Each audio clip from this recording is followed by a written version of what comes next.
할렐루야. 네. 우리가 신앙생활 한다는 것이 무엇일까? 그것은 믿음으로 사는 거다 하는 거죠. 믿음으로 사는데 뭘 중심으로 해서 믿음으로 살 거냐? 그럴 때 말씀을 중심으로 해서 믿음으로 살아야 된다. 말씀의 원리를 따라서 그대로 사는 거, 이게 믿음으로 사는 거다. 말씀의 원리를 따라서 그대로 사는 것이 믿음으로 사는 건데, 믿음은 결국 뭐와 연관되어 있냐면 순종과 연관이 되어 있습니다. 순종하는 자는 믿음이 있는 거고, 순종하지 않는 자는 아무리 믿음이 있는 척하여도 믿음이 없는 겁니다. 하나님의 말씀을 따라 사는 자에게는 경건한 척하지 않아도 경건의 능력이 나타나지만, 하나님의 말씀대로 살지 않으면 아무리 경건한 척하여도 경건의 역사는 나타나지 않습니다. 오늘 우리 사랑하는 성도 여러분들이 정말 참된 믿음으로 사는 이 시대에 바알에게 무릎 꿇지 않는 7,000명이 되기를 소망합니다. 그래서 저와 여러분이 온전히 하나님만 바라보고 말씀대로 순종하며 살았으면 좋겠어요. 우리가 자녀들에게 좋은 것 주기 위하여 애달파하고 또 밤낮 쉬지 않고 일하면서 자녀들을 어떻게 하면 좀 더 나은 삶을 살게 할 건가, 이게 우리의 삶이죠. 부모님들의 삶이 그렇지 않아요? 그렇죠? 예. 그렇지 않은 부모님들도 계시군요. 예.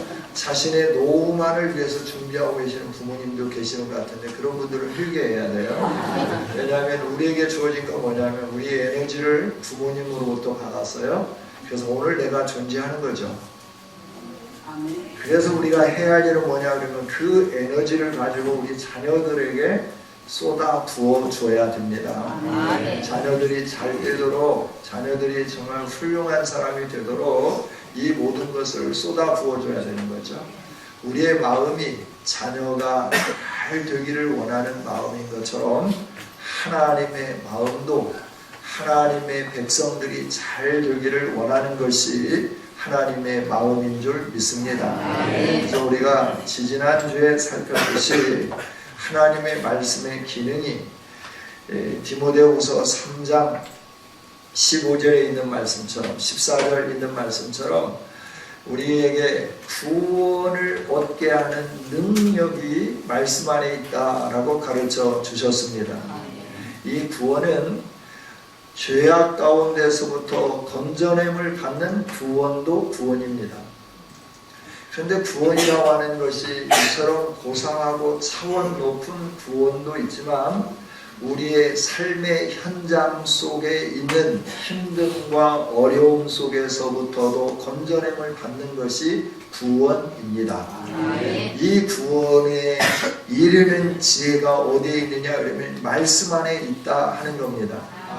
이 말씀 안에 있기 때문에 다윗은 그 힘들고 어려운 상황 속에서 주여 나를 구원해 주소서, 이 말씀은 주님 내 죄악의 모든 짐을 벗겨주시고 하나님의 백성으로 나를 끌어주소서가 아니라 자기를 공격하는 수많은 사람들, 블레셋 사람들로부터 구원함 받기를 원하고, 자기의 친구요 동료요 함께 국정을 의논했던 사람들로부터 배반당한 상황에서부터 구원되기를 원하고, 그러면서 내게 구원을 주실 분은 오직 여호와 하나님 한 분이십니다 라고 믿고 그 말씀을 붙잡으면서 새벽을 깨우며 기도하고, 아침과 점심과 저녁에 기도하고, 성전을 향하여 기도하고, 하나님 계신 곳을 향하여 기도하는 줄 믿습니다. 이게 바로 우리의 구원을 이루는 은혜가 바로 말씀 안에 있다고 하는 것들의 증거들이죠. 그래서 하나님은 오늘도 우리에게 예수님 안에서 이미 구원을 해 주셨어요. 구원받은 우리들이 이 세상에 살면서 여러 가지 환경에 갇히게 되어 있어요. 이 환경에 갇혀있는 우리들을 그 환경에서부터 구원해 주시기 위하여 저와 여러분에게 말씀을 허락해 주신 줄 믿습니다. 그래서 그 말씀을 통하여서 저와 여러분을 우리가 갇혀있는 환경, 질병의 환경, 경제적인 환경, 여러 가지 환경들 하나하나에 갇혀져 있는 우리들을 너가 그렇게 갇혀있는 상황에 있지만 나는 너를 거기에서부터 건져내기를 원한다 말씀을 하면서 저와 여러분에게 이 소중한 말씀을 허락해 주신 줄 믿습니다. 그래서 이 말씀을 따라 살면 저와 여러분이 갇혀있는 모든 환경에서부터 건져냄을 받는 은혜가 주어지게 되는 줄 믿습니다. 그래서 지난 시간까지 우리는 4절까지 있는 말씀을 살펴봤어요. 그러면서 하나님이 우리에게 주시는 복이 뭐냐, 장수하게 하고 그 평강으로 삶을 더 나은 삶으로 우리의 삶을 인도해 주겠다 약속을 해 주셨죠. 뿐만 아니라 사람과 하나님 앞에서 은총과 귀중함을 여기는 이런 복을 주시겠다 약속을 해 주셨습니다. 여러분의 삶이 갈수록 힘들어집니까? 나이가 들수록 좀 펴지고 그래야 되는데 그러지 않습니까? 그렇다고 하면 이 진리의 말씀 앞에 서 가십시다. 이 말씀은 영원토록 변함이 없는 하나님의 은혜의 말씀인 줄 믿습니다. 그러면서 오늘은 뭘 말씀해 주느냐, 5절부터 있는 말씀인데 이 5절부터 있는 말씀은 어떤 말씀이냐 그러면 너는 마음을 다하여 여호와를 신뢰하고 내 명철을 의지하지 말라 라고 말씀을 해요. 여러분, 하나님을 온전히 신뢰하기를 원합니다. 사람이 뭔가 약속을 할 때 상대가 내가 믿을 수 있는 사람인지 아닌지 늘 점검을 해보죠. 그래서 저 사람에게 내가 투자했을 때 내가 떼일 거냐 떼이지 않을 거냐, 내가 이 사람을 믿고 이 일들을 실행해 갔을 때 이 일이 실패될 거냐, 내가 다른 사람을 선택해야 되느냐, 이런 많은 갈등 속에서 우리들이 이제 어떤 믿음이 가면 신뢰하게 되고 그 신뢰를 가지고 모든 것들을 투자하기도 하고 이런 일들을 행하게 되는 것을 보게 되는 거죠. 그런데 하나님은 말씀해요. 그것이 너의 명철을 의지하는 거다 라고 말씀해요. 여러분의 경험을 의지하십니까? 여러분 그동안에 해왔던 노하우, 그와 그동안에 해왔던 어떤 방법들을 의존하고 계십니까? 그것을 의존하면서 살았을 때 여러분들의 삶이 지금 윤택하십니까? 하나님은 오늘 뭐라고 말씀하느냐 그러면 하나님을 신뢰하는데 너의 마음을 다하여 신뢰해라 라고 말씀하고 계십니다. 할렐루야. 그렇죠? 우리가 하나님을 신뢰할 때 어떻게 신뢰해야 되냐 그러면 마음을 다하여서 신뢰해야 된다 라고 하는 거예요. 오늘 우리는 그러지 못할 때가 참 많이 있어요. 어떤 사람이 한 교회를 담당했어요. 교회를 담당하고 있는데 이분이 이제 동방이 있어서 마을 사람들이 굉장히 이렇게 높이는 그런 위치에 이르게 되었어요. 근데 어느 날 그 동네에 아가씨가 아이를 갖게 되었고 이제 출산할 때가 되는 거예요. 제가 아이를 갖게 되니까 사람들이 수군거릴 때 이 여자아이가 뭐라고 말하느냐면 내 뱃속에 있는 아이는 우리 마을에 여러분들이 신망하는 그 사람들이 아이입니다 라고 말을 했어요. 그러니까 사람들이 화를 내면서 이럴 수가 있느냐, 얌전한 고양이 부뚜막에 먼저 올라간다더니 이러면서 쫓아냈다라고 하는 거죠. 아무 말 없이 변명하지 않냐고 쫓겨남을 당했어요. 그래서 한쪽에 가서 노동을 하면서 성실하게 살고 있는데 이 여자가 해산할 때가 되어서 아이를 낳아야 되는데 아이를 못 낳는 거예요. 아이가 나오지 않는 거예요. 그때 사람들 앞에 외치는 거죠. 이 아이의 아버지는 그분이 아니고 다른 사람입니다 라고 고백하게 되는 거죠. 그래서 마을 사람들이 그분을 수소문해서 찾아가 봤어요. 찾아가 봤는데 노동하면서 성실하게 사는 거예요. 그때 그 마을 사람들 우리가 잘못했습니다. 우리 마을에 다시 오셔서 우리의 지도자가 되어 주십시오. 그런데 그분은 움직이지 않고 그냥 자기 길을 계속 걸어갔다라고 하는 이야기죠. 여러분 같으면 어떻게 하겠습니까? 모함이라고 난리를 치고 DNA 검사하자고 하고 내가 언제 그랬느냐 그러면서 화를 내면서 자신의 그 정직함을 증명해 보이려고 애를 쓰지 않았겠어요? 근데 이분은 왜 말없이 조용히 떠났을까요? 하나님의 신실함을 믿고 하나님을 온전히 신뢰했기 때문에 자기에게 모함을 뒤집어 썼음에도 불구하고 그 자리에 있지 아니하고 변명하지 아니하고 순수하게 물러났다 하는 거예요. 주님을 신뢰한다고 하는 것이 바로 이런 것입니다. 여러분, 얘가 적절하지 않았을 수도 있을 것 같습니다. 그러나 여러분이 주님을 신뢰한다고 하면, 주님을 믿는다고 한다고 하면 여러분 주님 앞에 여러분의 모든 걸 그대로 다 맡기기를 원합니다. 왜 그랬느냐 따질 것 없어요. 따지면 다툼만 일어나는 거죠. 오늘 우리나라처럼 말입니다. 팩트냐 뭐냐 가지고 이 얘기하고 뭐가 어쩌다고 이 얘기하고 그래서 그렇다고 이 얘기하고 서로가 서로에게 책임만 전가하게 되는데 주님을 신뢰한다고 하면 우리의 명철을 의지하지 않는다고 하면 하나님은 우리를 받으시고 우리 안에 하나님이 하실 일들을 분명하게 나타나 보여주실 줄 믿습니다. 할렐루야. 그렇죠? 그렇습니다. 그 길은 어떤 길이냐? 6절에 있는 말씀을 보면 범사의 그를 인정하는 길이다. 모든 일에 여호와 하나님을 인정하는 일, 그게 여호와를 신뢰하는 일인 줄 믿습니다. 하나님의 말씀을 신뢰한다고 하는 것은 여호와 하나님을 의지하기 시작할 때 우리는 그 말씀을 신뢰하고 그 말씀대로 이루어질 것을 바라다 보면 그 말씀을 붙잡고 살아가게 되는 줄 믿습니다. 이 하나님이 어떤 분인가를 알게 되고 그 말씀을 신뢰하기 시작하면 우리의 입술에서 그 말씀이 떠나지 않게 되는 거죠. 할렐루야. 여호와는 나의 목자시니 내게 부족함이 없으리로다. 이 말씀이 여러분의 입속에서 떠나지 않기를 원합니다. 아멘.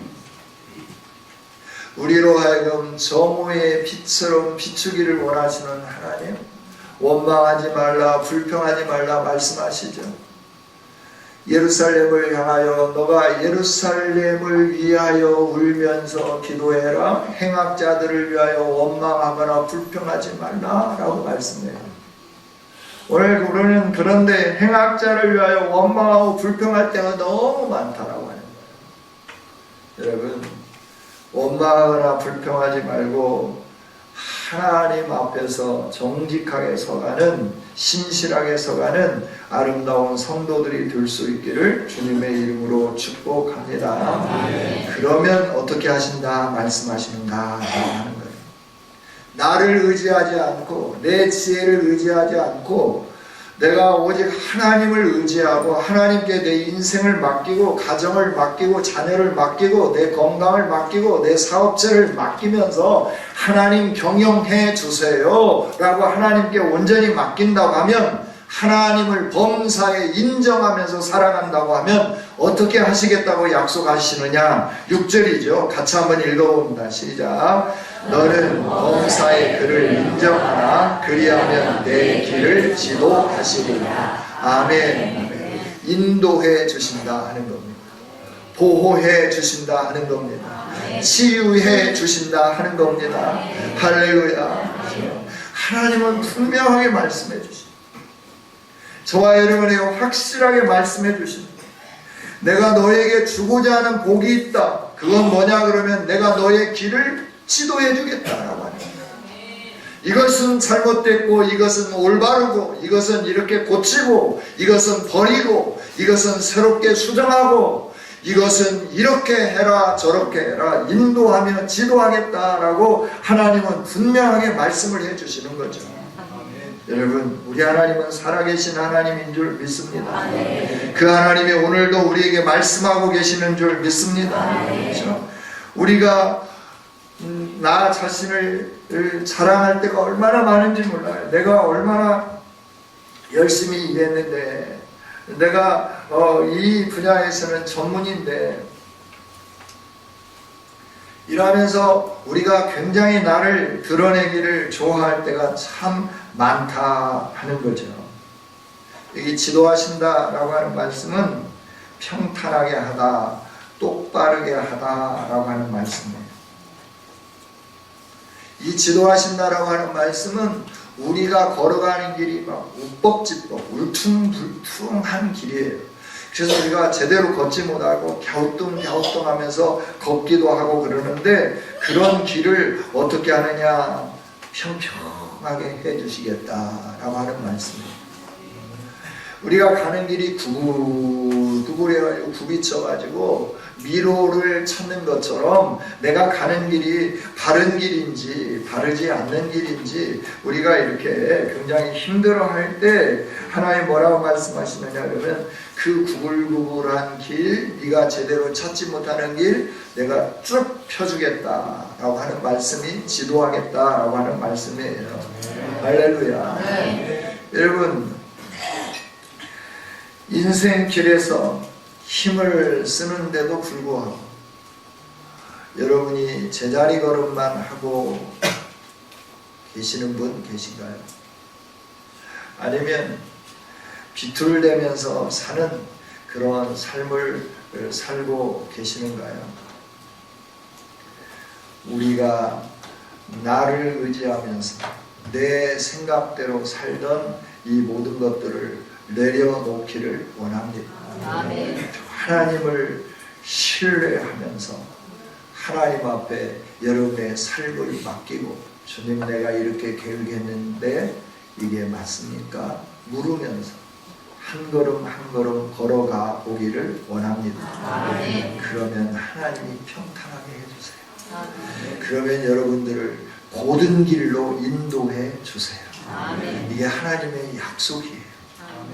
이런 약속이 있고 안타까운 심령으로 내 아들아 내가 너에게 하는 이 말을 들어라 기억해라 라고 말씀하는데도 불구하고 우리들은 참 말을 안 들어요.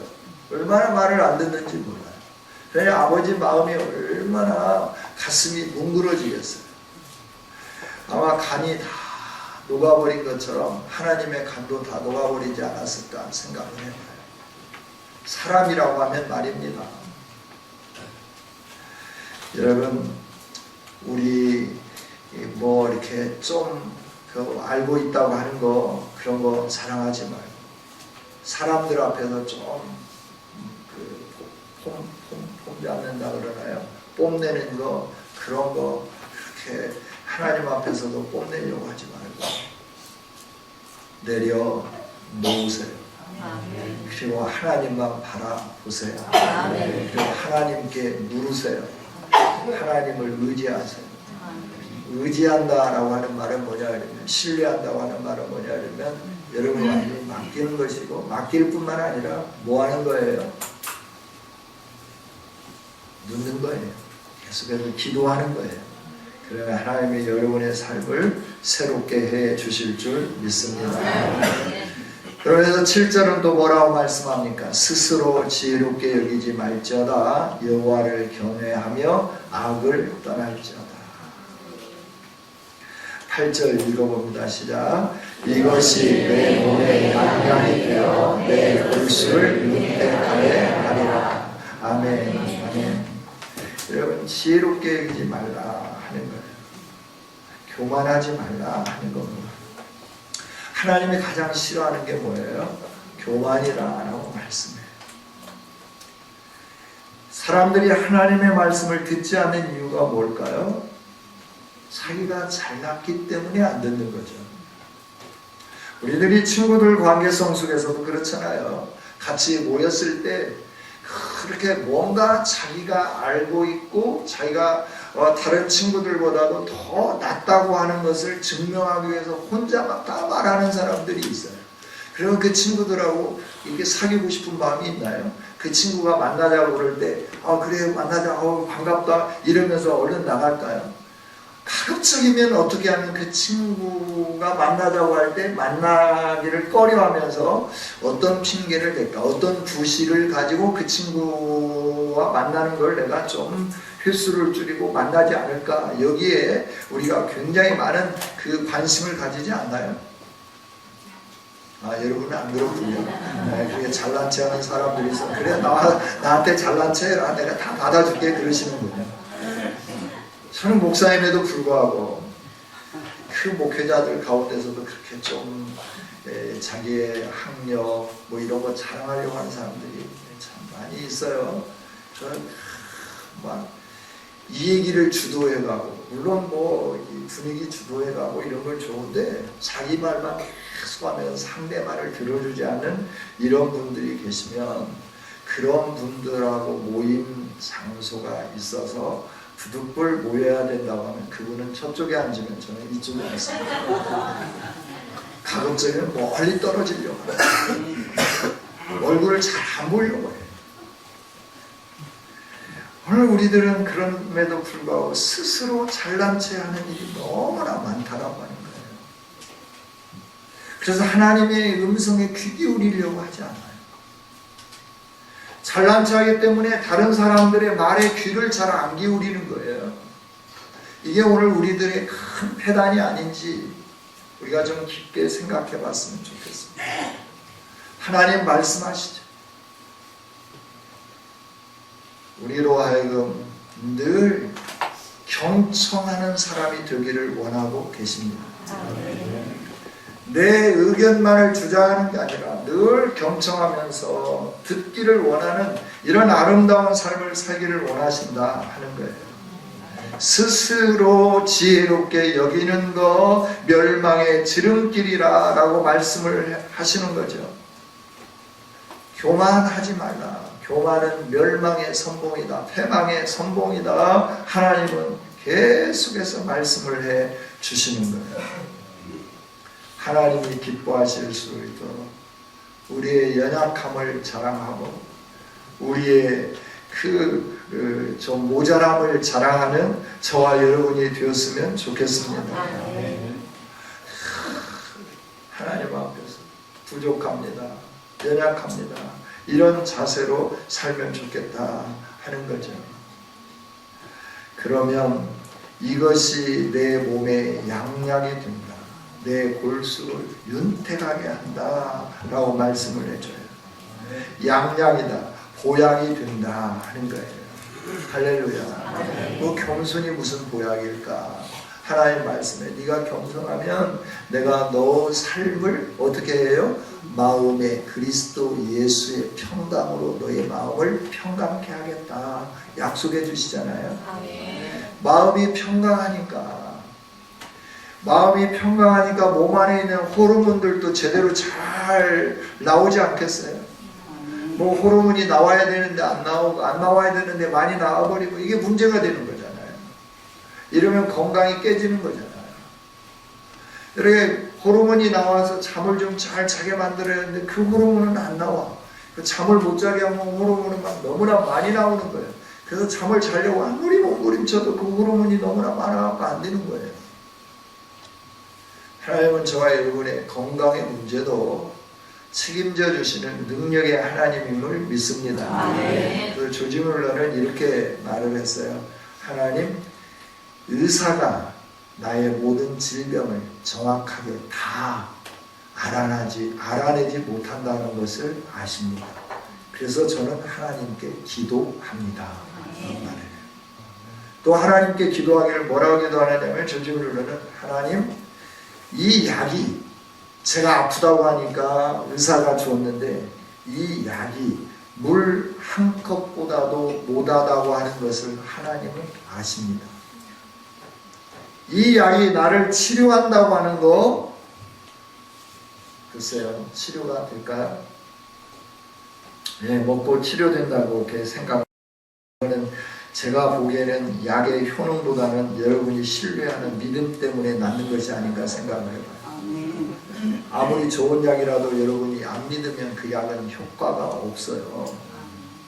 그런데 아무리 나쁜 약, 아무 약도 아닌데 이거 먹으면 낫는다고 그러니까 신뢰한 사람은 그 약 먹었는데도 그 병이 낫는다라고 하는 거예요. 할렐루야. 제 말이 아니고 임상실험을 했어요. 미국에서.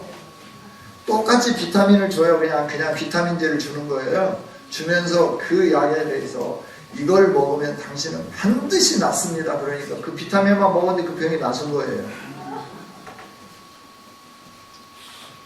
약의 효능일까요? 아니면 우리 안에 있는 신뢰감 때문일까요? 저는 그렇게 믿어요. 그래서 제가 약을 잘 안 먹는지도 모르겠습니다. 골수가 윤택하게 된다. 골수라고 하는 단어는 뼈, 몸, 신체 이런 것을 나타내는 단어예요. 그러니까 뼈와 몸과 신체가 윤택하게 된다 그랬는데 근본적으로 치유되겠다, 상쾌하게 하겠다, 건강한 몸이 되게 하겠다 라고 약속해 주셨다 하는 거죠. 할렐루야. 윤택하다 라고 하는 것은 몸에 보약이 되어서 윤택하다, 너가 그 보약을 마시는 거다, 음료와 같은 거다. 그래서 네가 먹지 않았음에도 불구하고 내가 너를 이 보약으로 네 마음속에 주어서 네가 먹은 것과 같은 그런 효능이 나타나게 하겠다 말씀을 해 주시는 거죠. 여러분, 하나님 앞에 혹시 교만하지 않습니까? 저는 몸이 좀 이상이 생길 때마다 늘 하나님 앞에서 묻습니다. 하나님, 혹 제가 교만한 것은 없습니까? 하나님, 혹 제가 하나님 앞에서 잘난 체 한 것은 없습니까? 엎드리는 거예요. 그리고 하나님 바라다 보는 거예요. 회개케 할 때 회개하는 거죠. 할렐루야. 우리의 교만을 깨트리시기 위해서 하나님은 때때로 질병도 주세요. 질병이 오는 원인은 세 가지인 것 같아요. 하나는 우리의 죄악으로 말미암아 옵니다. 다른 하나는 우리가 잘못 우리의 건강을 남용해서 옵니다. 세 번째는 뭐냐 그러면 교만하지 않도록 하나님이 질병을 주시기도 합니다. 세 번째는 바울 사도가 그랬잖아요.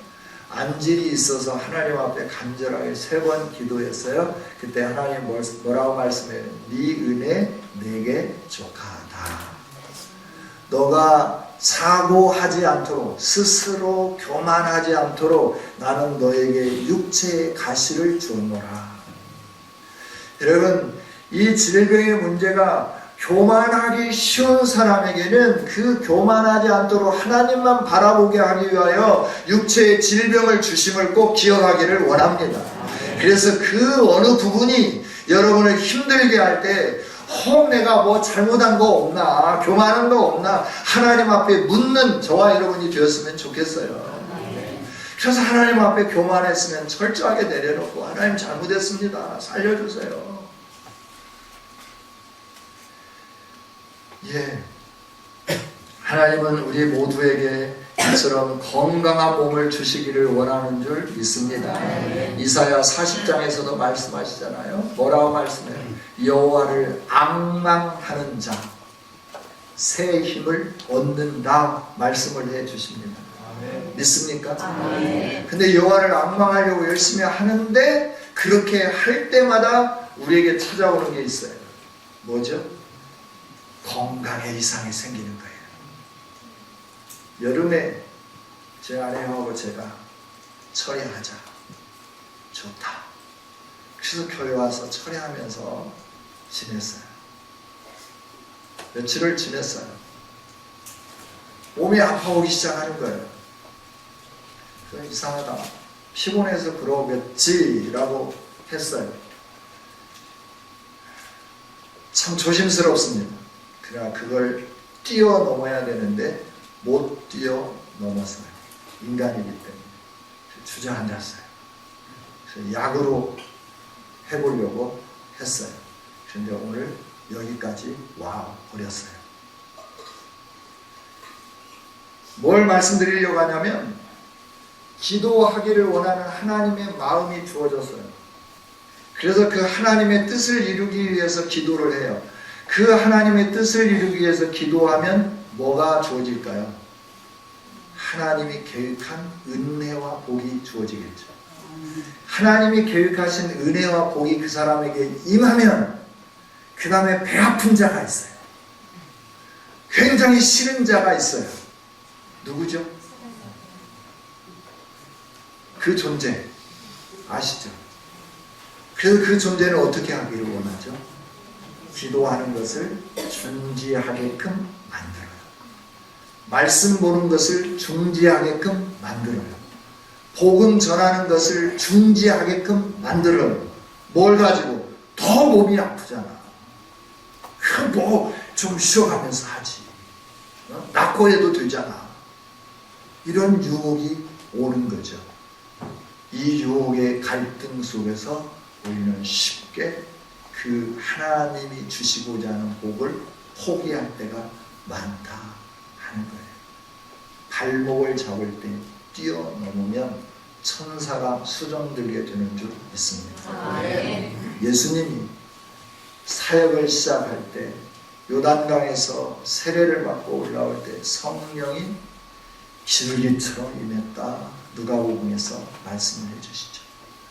그 성령이 임해서 성령에 이끌려서 40일 동안 금식하기 위하여 광야로 갔습니다. 누가 이끄셨어요? 성령님이 이끄셨어요. 뭐 하라고? 금식하며 기도하라고. 그런데 뭐가 찾아와요? 굶주림이 찾아와요. 굶주림이 찾아왔을 때 그 사단이 와서 역사하는 거죠. 뭐라고 말합니까? 네가 만일 하나님의 아들이라고. 이 돌들을 가지고 명하여서 떡덩이가 되게 해서 먹어. 아유 미련하나.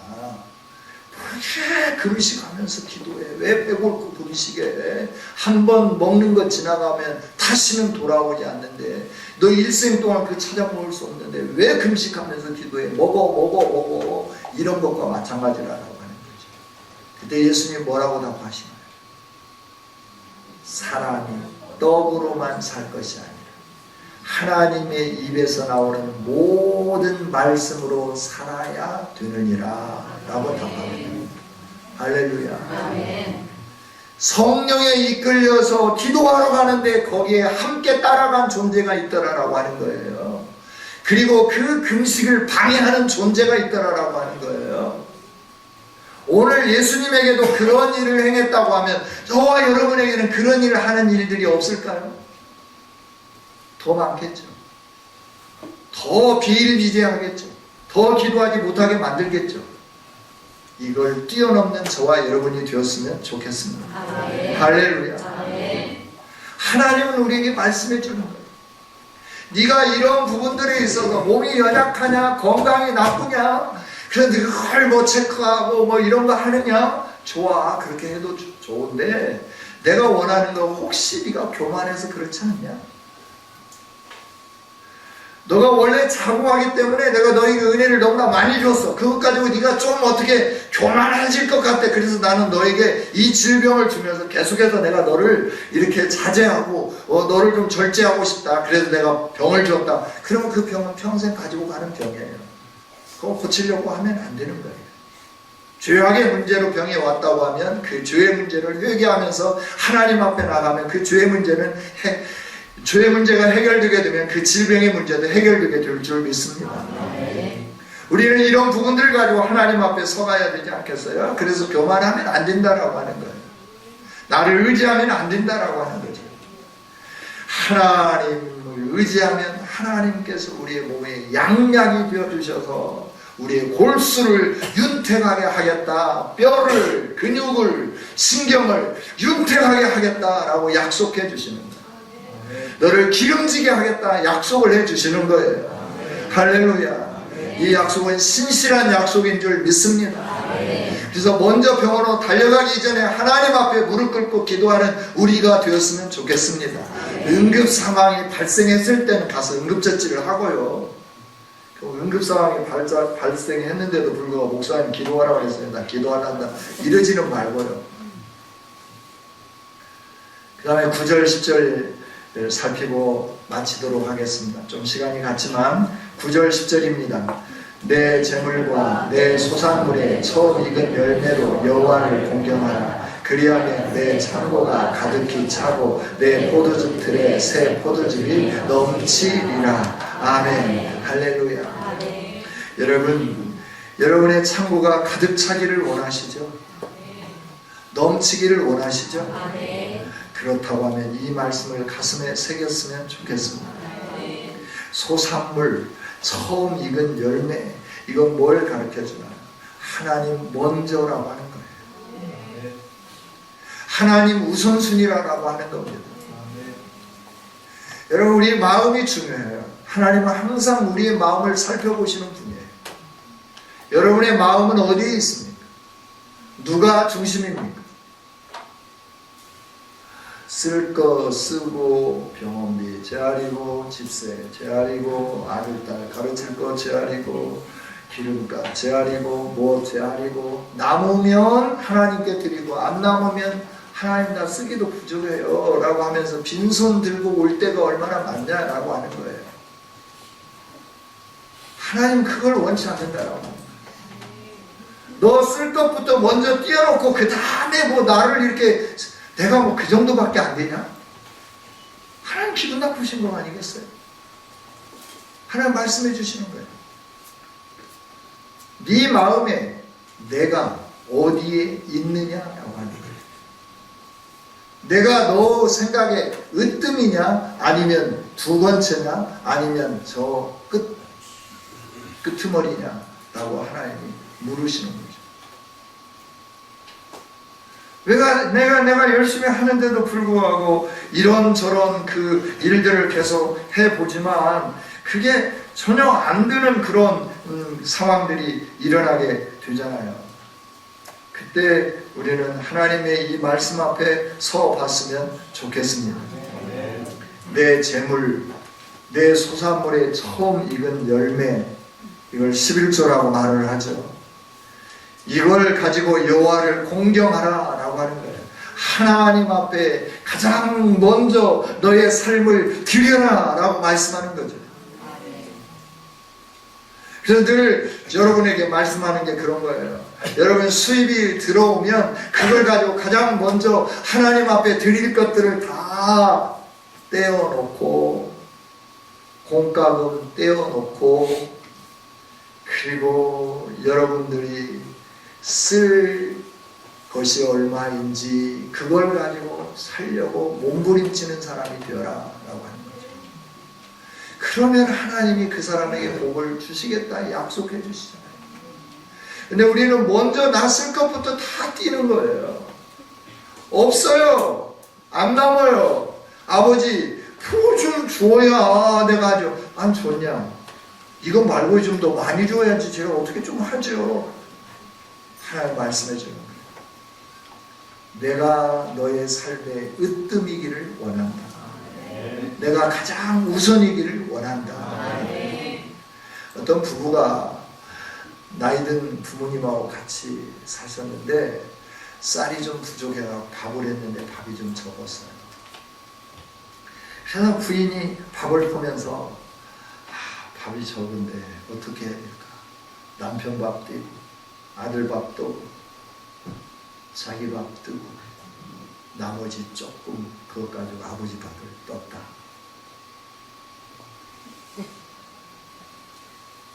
아버지가 어떻게 반응하실까?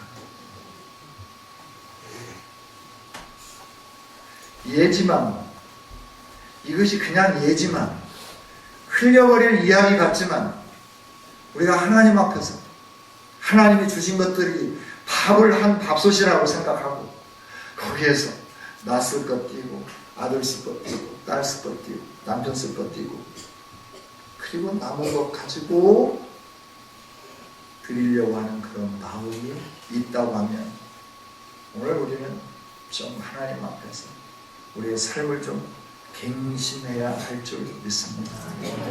하나님 말씀하시죠. 네 마음을 나에게 먼저 쏟아 붓는다고 하면 그 금액이 많냐 적냐 이건 중요하지 않죠. 제가 사업을 하면서 뭐 이렇게 열정을 쏟고 그러면 하여튼 그것도 좋다. 그러나 그보다도 네가 나에게 마음을 쏟는 그 마음이 다른 것보다도 우선시 된다고 하면 나는 그 마음을 받아서 너에게 네가 원하는 것보다 넘치는 복을 주겠다. 이게 9절 10절에 있는 말씀입니다. 하나님의 말씀은 변함이 없는 말씀인 줄 믿습니다. 변함없는 말씀을 가지고 저와 여러분에게 복 주시기를 원하시는 이 마음을 우리가 헤아렸으면 좋겠습니다.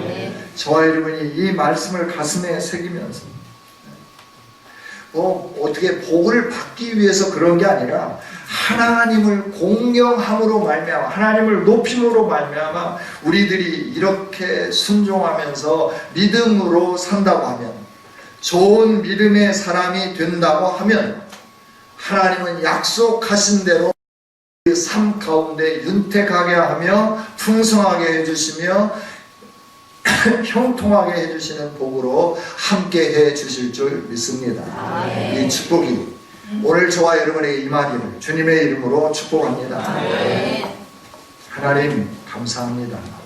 말씀 주신 주님을 찬양합니다. 이 말씀대로 순종하는 우리가 되게 하여 주옵소서.